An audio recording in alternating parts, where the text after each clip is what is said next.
The fight game is all about timing. It is key when you're working your way up the ladder. It is, of course, key when you are in a fight, trying to land and evade punches. And it is most certainly key in knowing when to say goodbye. The dream is to say goodbye the way Khabib Nurmagomedov did last week. Or like Georges St-Pierre did a couple of years ago. That's what every fighter wants when starting his or her career. To end it on top. With a win. With a belt, or two, around your waist. Unfortunately for Anderson Silva, a fighter whose timing inside the cage was second to none, he has simply not known when to hold him and when to fold him. And that's a bummer. Saturday night's fight against Uriah Hall should be the final fight of Silva's career. I sure hope it's the final fight of Silva's career. Will it be? I honestly don't know. Just as he was earlier this week, he was noncommittal about his future after his fourth-round TKO loss to Hall. Sure, Silva told Michael Bisping that, "Today is the final day," in the UFC, but then he also said, "I don't know," when asked if it was his final MMA fight. For the record, there is still one fight left on Silva's contract, but it sounds like he has a deal with the promotion to part ways after Saturday.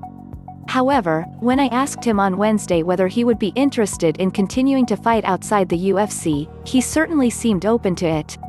After losing his fourth fight in a row, he again didn't seem ready to say goodbye for good.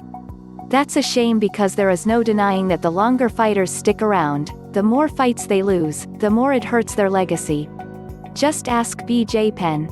Truth be told, Silva looked pretty darn good for a 45-year-old in the first 2.5 rounds. Watching him in there is a part of me that understands why he wants to keep going. It's not like he was getting embarrassed out there. But then you are reminded he is 45 years old after seeing him get dropped at the end of the third and ultimately finished in the fourth. That's not Anderson Silva. Anderson Silva doesn't get dropped. He doesn't slow down. He looked so invincible for so long, it still seems weird seeing him like that. That's how good he was. More than 7 years after his first UFC loss, a Silva loss still seems off. Why? Because he was so great for so long. Unbeatable for 16 straight fights, a UFC record.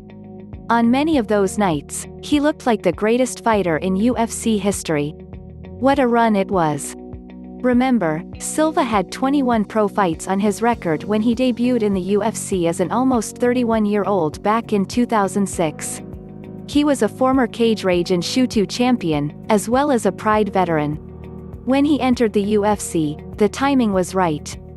He was ready to take that next step. And now, here's hoping Silva finally realizes the timing is right to say goodbye for good. As for Hall, back in 2010, he lost the Ring of Combat middleweight title to an up-and-comer named Chris Weidman.